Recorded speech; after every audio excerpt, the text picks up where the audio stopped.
முக்கியமான பொருள் எடுத்துட்டு போறீங்கல்ல, இப்ப இந்த இடத்துல கட் ரோட்ல திரும்புறீங்கன்னு வச்சுக்கோங்க, இந்த கம்பி நீட்டிட்டு இருக்க எதுக்கான ஒரு பெரிய வண்டிக்கு தெரியுமா?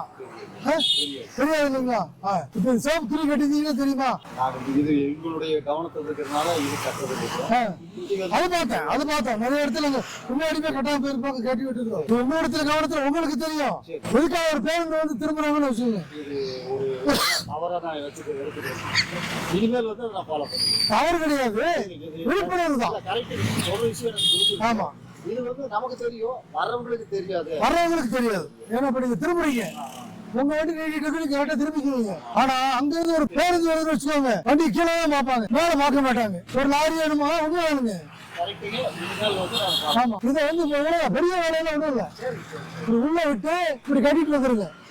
சரிங்களா? இப்படி கட்டிட்டு வந்துட்டீங்கன்னா ஏதோ ஆடிட்டு இருக்குன்னு தெரியும் உங்களுக்கு. கொஞ்சம் எச்சரிக்கையா போய்க்குவாங்க.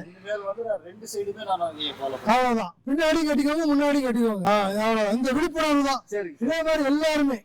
ஆமா, உங்க வாகனங்கள்ல நீளமா எழுதிட்டு போறப்போ முன்னாடியும் கட்டிக்கோங்க, பின்னாடியும் கட்டிக்கோங்க சிவப்பு துணி. அதான் திரும்புறவங்க சாலைகள்ல போறப்போ பெரிய வண்டி ஒரு லாரியோ பேருந்து திரும்புறாங்க அப்படின்னா அவங்களுக்கு ஒரு பாதுகாப்பா இருக்கும், ஒரு விழிப்புணர்வா இருக்கும்.